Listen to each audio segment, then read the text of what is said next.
Assalamualaikum warahmatullahi wabarakatuh. Perkenalkan, kami dari kelompok 13 yang beranggotakan Ahmad Zahirul Mualim dan Muhammad Bahrudin Al-Saho akan menjelaskan tentang kekuasaan dan politik dalam organisasi. Kekuasaan atau power mengacu pada kemampuan yang dimiliki A untuk mempengaruhi perilaku B sehingga B bertindak sesuai dengan keinginan A. Definisi ini mengimplementasikan sebuah potensi yang tidak perlu diaktualisasikan agar efektif dan sebuah hubungan ketergantungan.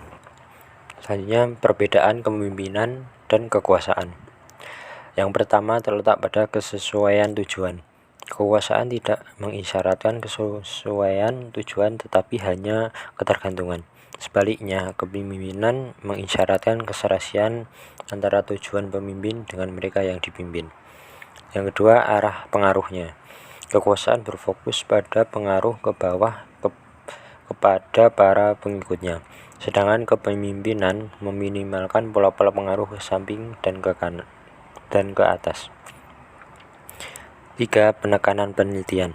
Penelitian akan kepemimpinan terletak pada gaya, sedangkan penelitian kekuasaan terletak pada sesuatu yang lebih luas dan berfokus pada taktik-taktik untuk memperoleh keputusan dari anak buah.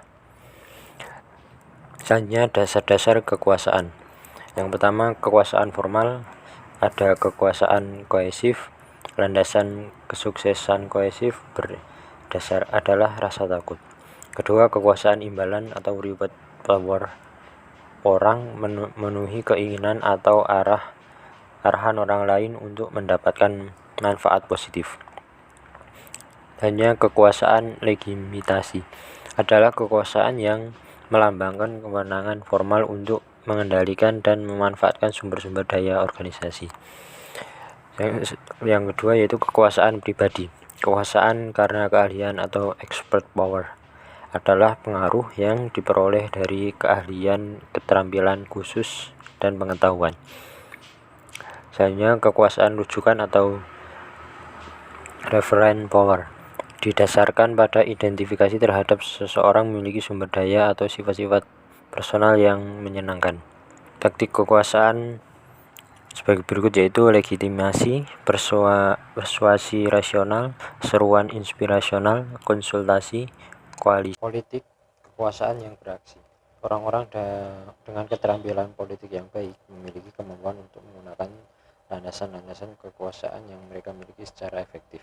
Adapun etika dalam politik organisasi, tidak ada cara pasti untuk membedakan antara politik etis dan tidak etis.